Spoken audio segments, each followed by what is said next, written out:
Great player. Could be a tremendous player. But don't tell me he's as good as Mesut Ozil or better. Please don't tell me he's better than Mesut Ozil. And you see, Twitter's awash with it. Absolutely awash with it. Thomas Partey. Fucking hell.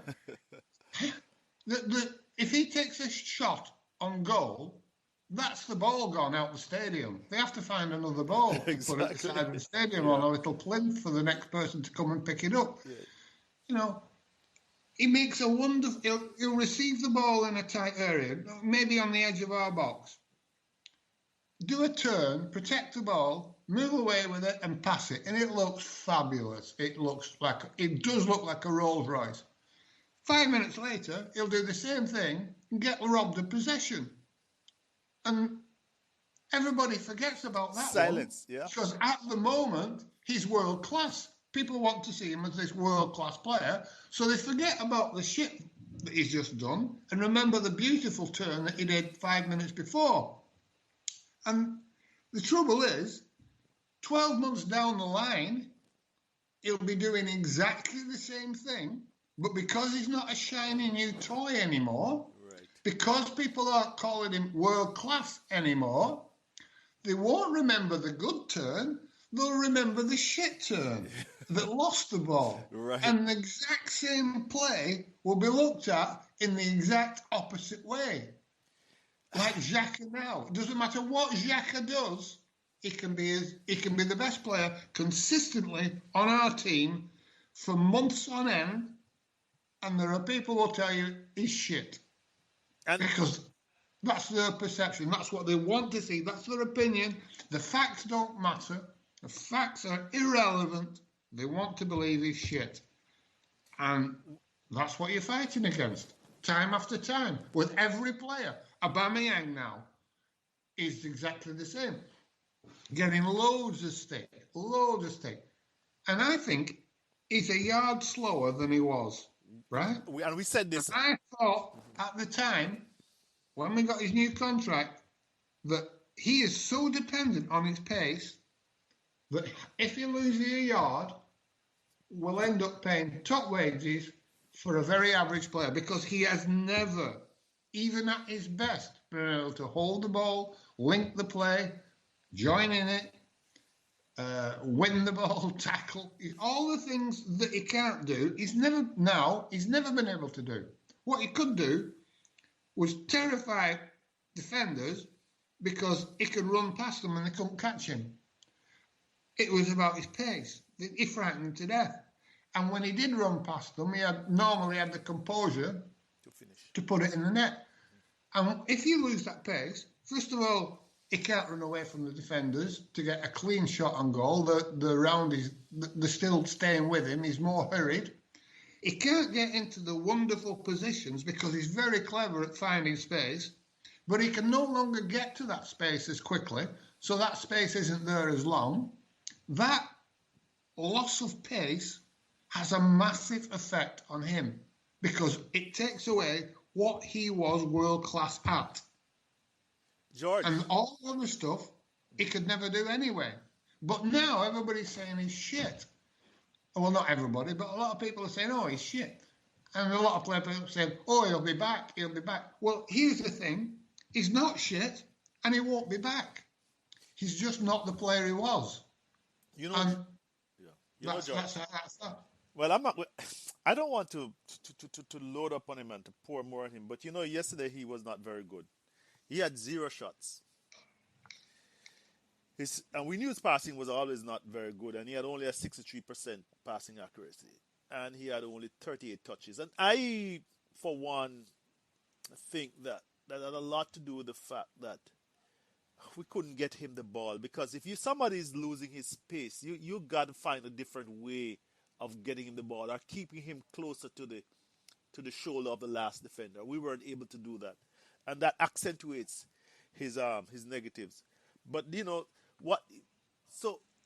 but we have said months ago that he had lost a yard of space, and now it's he has it doesn't happen overnight, but he has his revivals, his spurts.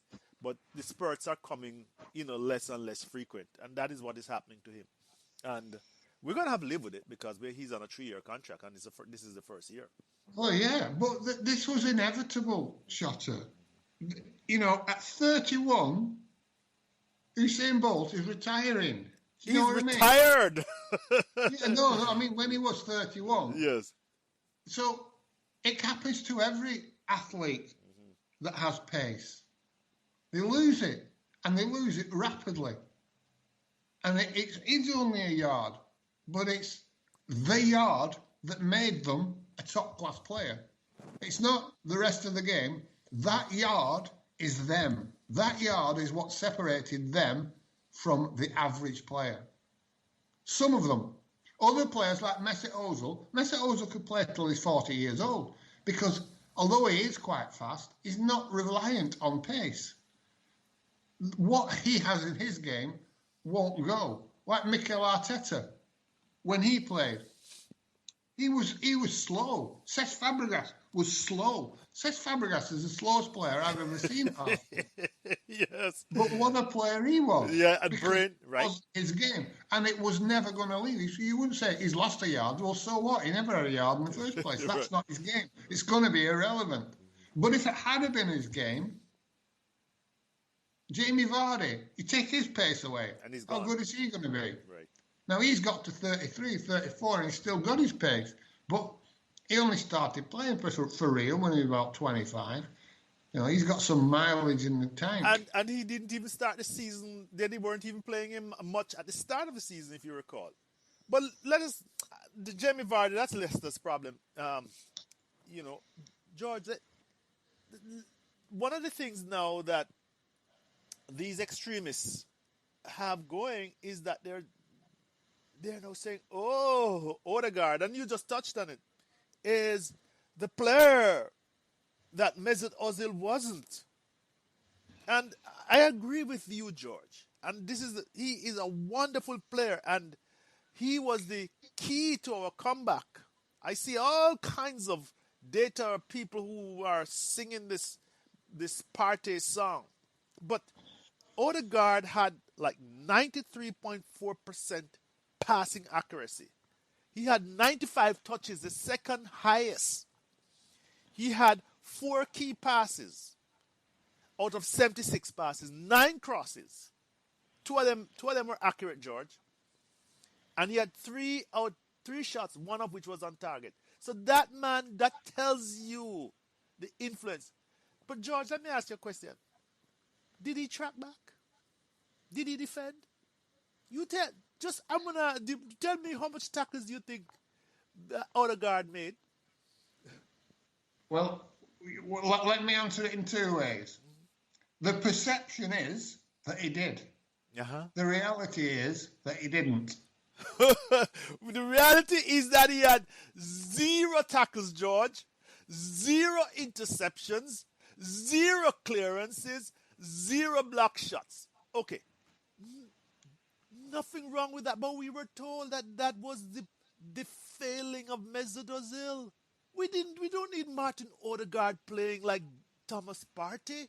We needed Martin Odegaard on the front foot, helping us to get back in that game. That tells you what is this thing about, Mesut Ozil was the problem.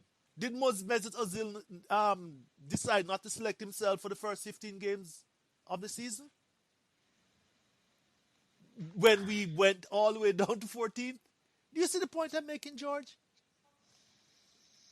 Well, I agree. Absolutely, I agree. But again, doesn't matter what you say.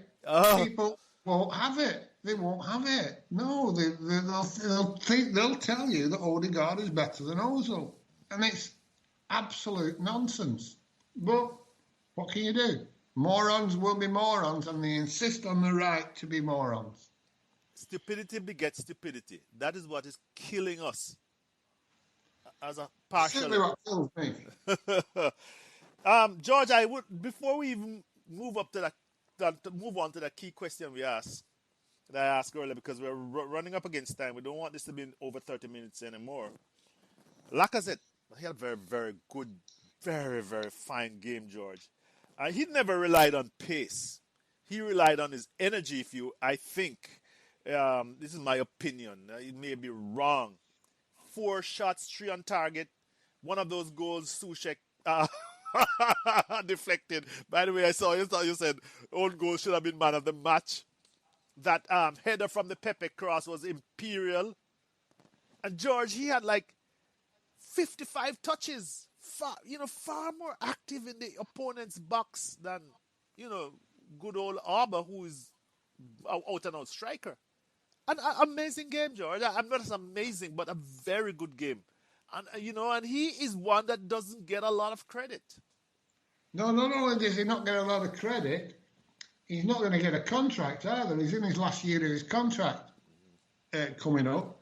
So we'll probably sell him. So we'll be stuck with Aubameyang and we'll lose Lacazette. And I think that's the wrong way around. What does he rely on, George? Am I wrong in saying he relies a lot on his energy and his determination? Am I? No, I don't think so. I think that's exactly it. It's his effort and his willingness to take them. And sometimes he's not the whole package, is he? Of course, he's not. Some of his passing's woeful. Some of his hold-up play leaves much to be desired. But he's a better hold-up player than... Far better at it than Aubameyang. Yes, exactly. Far better. Different class at it to Aubameyang. So, as an overall contribution to the team, if he's only going to get a small percentage of goals less than Aubameyang, but he's contributing a lot more in build-up and hold-up, he's the better option for me.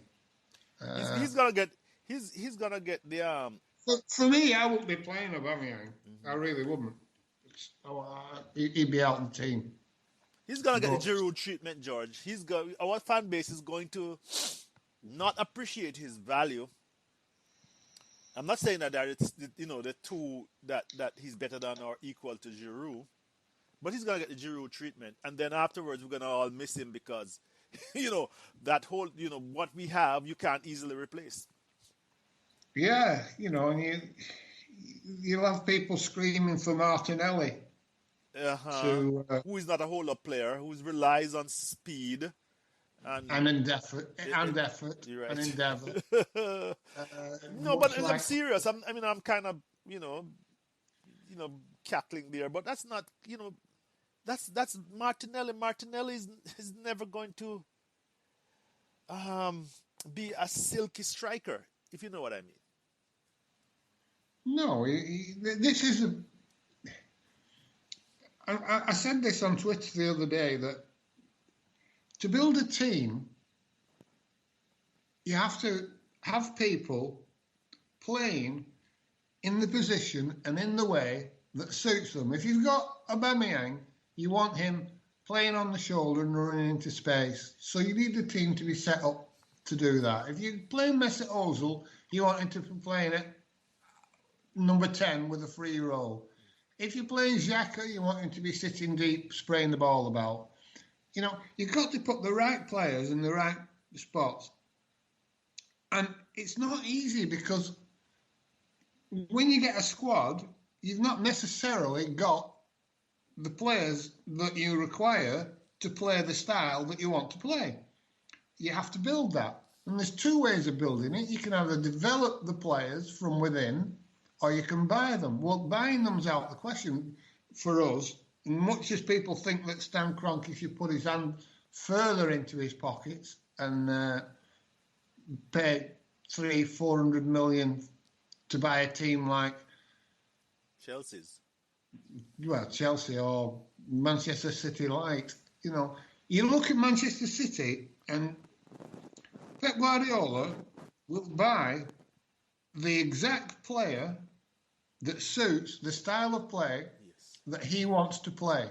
It's a perfect fit. And then when he gets them, he'll spend 6 months, 12 months developing them, teaching them how to action what he wants to do. But if you can't do that, if you haven't got £50 million to play for every fullback and you want to buy 4 of them, it's not possible. And